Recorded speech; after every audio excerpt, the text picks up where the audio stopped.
Good morning, y'all. If you are new here, my name is Dose of Tempest. Please check out my video, like it, leave a comment, and if you're feeling me, which I think you will, go ahead and hit that subscribe button. And for my people who have been here time and time again, hey boo hey.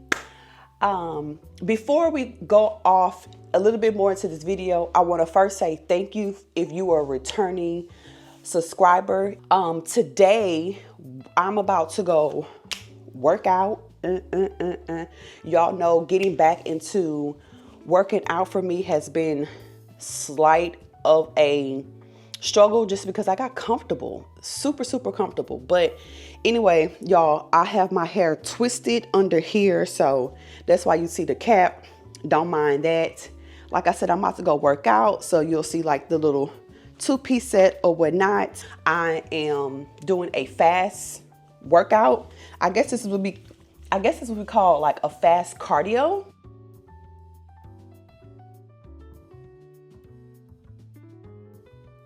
I mean, I'm not doing heavy cardio or whatnot. I'm literally just walking.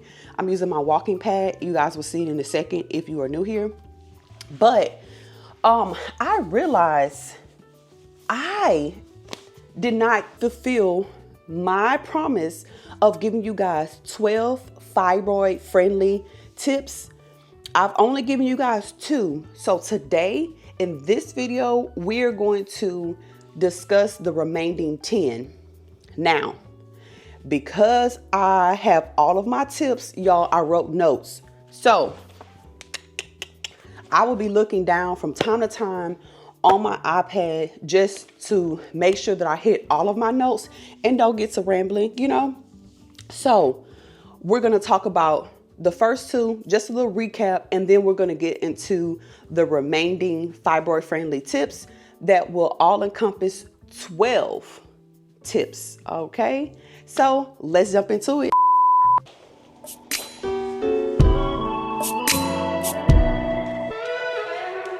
Hurts me the most when I wait. I fumble and twist till the juice starts to click. There's so much space in this bed. These sheets go for miles. Dreams of your smile. I don't wanna be just a memory, and I don't wanna feel your wings break free. Because without you, I'm lost in the breeze. I gotta be strong now. I gotta show you how I love you like I've never ever loved somebody. I'll give you things you didn't even know you wanted. Don't tell me that it's not enough. My time is up, you over us. Cause I think I might do anything for you if you just let me. If you just let me. If you just let me. Just let me. Taste of your lips is still fresh. And the smell of your scent, how could I forget? Your words, how they cut me to shreds. But to tell you the truth, every piece is for you. I don't wanna be just a memory, and I don't wanna feel your wings break free. Because without you, I'm lost in the breeze. I gotta be strong now. I gotta show you how I love you like I've never ever loved somebody. So first, when I get on this treadmill, I try to go slow first. Y'all hear that? Oh my God, I hope this doesn't mess up my audio. Anyway, I go to a speed of like 1.5 for like a minute, and then I speed it up. So as I am getting warmed up per se, my speed of 1.5, let's go over the first 2 fibroid-friendly tips. Okay, we're back. What you guys did not see is that I almost bust my butt on this walking pad, even though it's going so slow, with that big iPad. So I switched to my phone. So here we go. On day one of the 12 fibroid friendly tips, we basically talked about how we just prep for the holiday season and to ensure that we control our sugar intake. Then on day two, we talked about fibroid friendly gifts. So clean beauty for those who are trying to balance their hormones or manage their fibroids in a way that it is good and consuming for them. So now for tip number 3. Beep, beep, beep. Tip number 3 is something that most of us are super familiar with, that we should have, and I hope that I promote throughout the entire year to do, and that is DIY self-care rituals. So when I mean by DIY self-care rituals, that is creating a spa-like experience for you at home, no matter what that looks like. So that could be a facial or just drawing a bath for yourself, adding some essential oils to your magnesium bath, creating a soft playlist, turning down the lights, having a towel warmer, which are on Amazon. Okay, tip number 4 is basically your foods. Now, we talked about this before in the past of the foods you want to avoid and the foods you want to run to when you are talking about fibroids and or balancing your hormones. So the foods that we want to stay away from, I will say it again and again and again. Processed foods. I know it's a holiday season, it's a new year, you know, we're off of work, the kids are at home, etc., etc., etc., etc. You still have to make sure that you put your food intake and you first. It is not selfish to do so. And one of those things, that what I mean by that, one of those things is through food. So make sure that we're running towards leafy greens and lean proteins and staying away from processed food and sugar. Yes, you want to go to Starbucks? Cool, go. But also go to Starbucks and get non-dairy products. Get products that has less sugar. It is doable. Now in 2024, 2025, it is super doable to do so. So let's get it, okay? Tip number 5, take out some time and go through all of your beauty products. Why I say do this? Because there are expiration dates on all your products. And if you do not have completely clean products from makeup, bath, body, hair, skin, nails, it can disrupt your body again, okay? So these ingredients can spoil, they can go bad, create an imbalance, or feeding your fibroids the wrong stuff, okay? Tip number 6 is some fibroid myths that I wanted to talk about. One of the fibroid myths that I've heard of just talking through people is you can get fibroids by sharing products. Y'all, it does not work like that. I know it may seem crazy to some people, but the way that you get fibroids, research has said that fibroids is simply genetic pass. Now, we don't know the cause of it. When I say we, there's no one in the world who have said, aha, this is the cause. This is what it is. No. So you're not prone, or you cannot get fibroids because you share something with someone like makeup or a bottle of water, or you sat next to them and y'all rubbed shoulders. It does not work like that. So another fibroid myth that I've heard this year is something that we've already talked about here on this channel. And that is that if I get any type of fibroid surgery, my fibroids will never come back. And sorry, guys, unfortunately, that is a myth.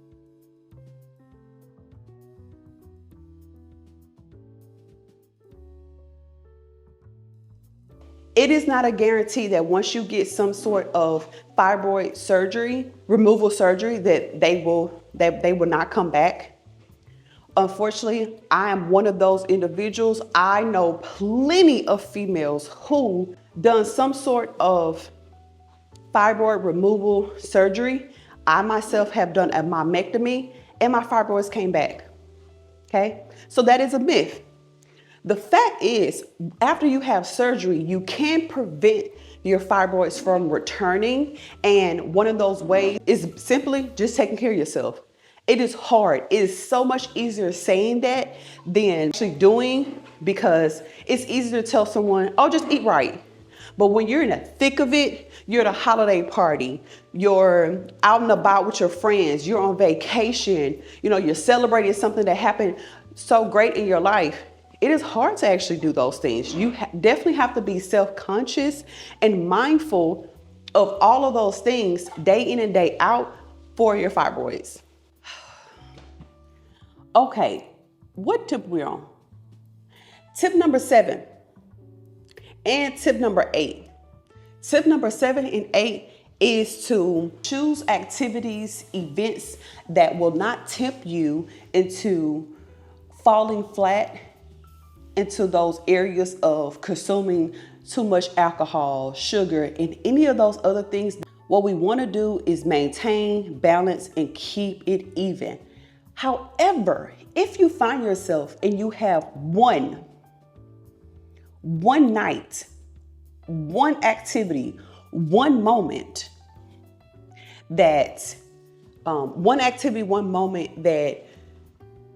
you do fall short by eating or just doing, consuming something, putting maybe an unclean product on your body in some shape or form, that's okay. You can recover. You just got to get back on it.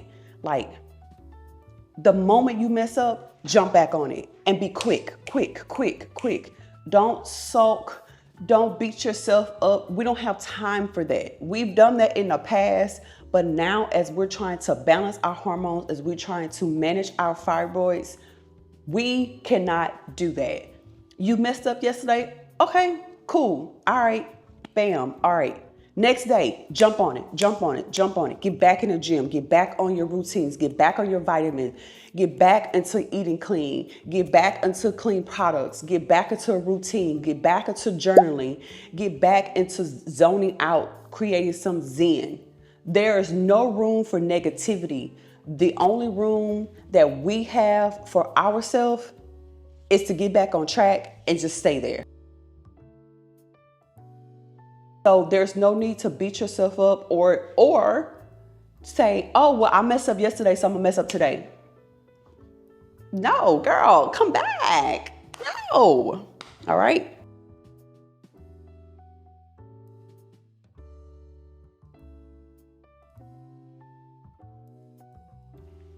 Tip number 10. Tip number 10 is what I'm doing now.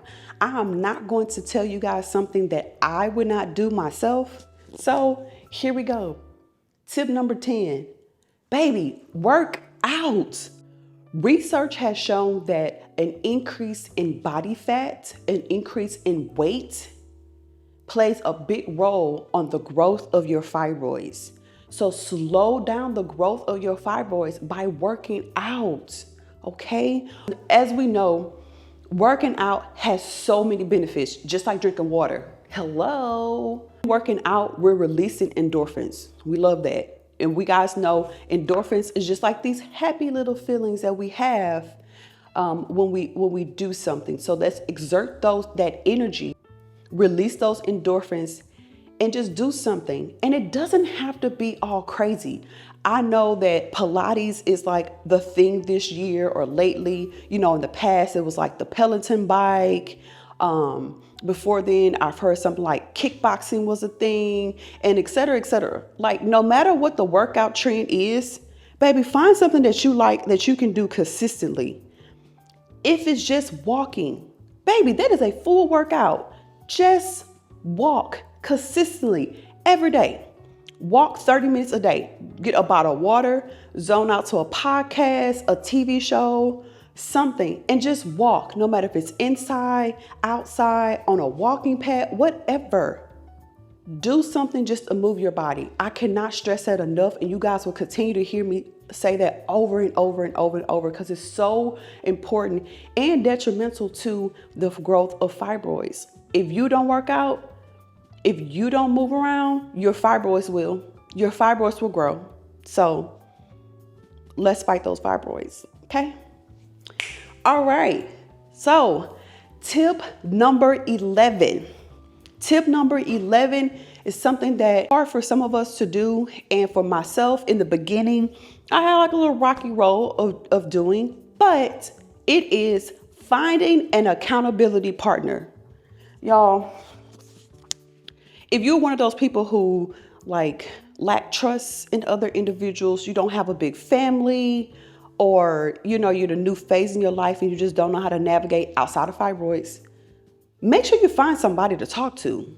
So we touched on this a little bit, but I just want to reiterate, because finding an accountability partner is pivotal to all the things that you want to do in your life. Okay? We're not meant to be in this life to do it by ourselves. That is why people get married. They have a partner. They're in relationships, things of that nature, because we're not meant to do anything by ourselves like that. And dealing with fibroids, get a partner, get an accountability partner to make sure that all of these other tips that I've done, that you're staying on top of it. Also, your accountability partner will help you and be a sounding board. Those days you just feel off, on those days you just don't want to do anything, okay? So find an accountability partner, no matter if that's a friend, a sibling, a family member, your grandmother, whoever. Your journal, scratch the journal. Also, it could be a teacher, a mentor, your therapist. You can find a group. There are multiple fibroid groups that you can find on Facebook if you're on there, or you can find your community on any other social media platform. So, say all of that to say, remove the excuses and find an accountability partner to ensure that you stay on top, or that you can find new tips, new ways on how to do something to manage your fibroids. Also, I'm a part of your community. When you're dealing with fibroids, when you're dealing with trying to manage your hormones, I'm a part of your community. Let's go. And last but not least, guys, tip number 12. We're at the final tip. And my tip number 12 for fibroid-friendly tips is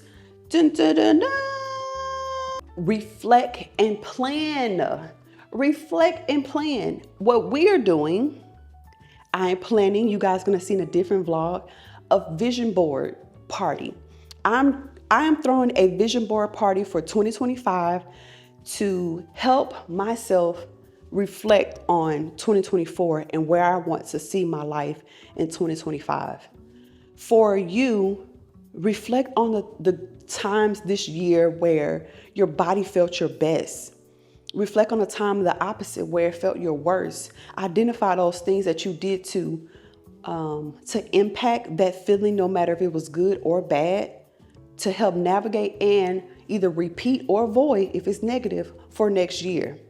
Build on that, so then when life gets to happening, you know exactly what to do to stay even, okay? Also, a vision board is a great way to bring your dreams into reality. So manifest how you would like to see your life, and also reflect on your past to identify things that you do not want to repeat, or ways that you can overcome for future tests. All right, guys, that was my 12 fibroid tips.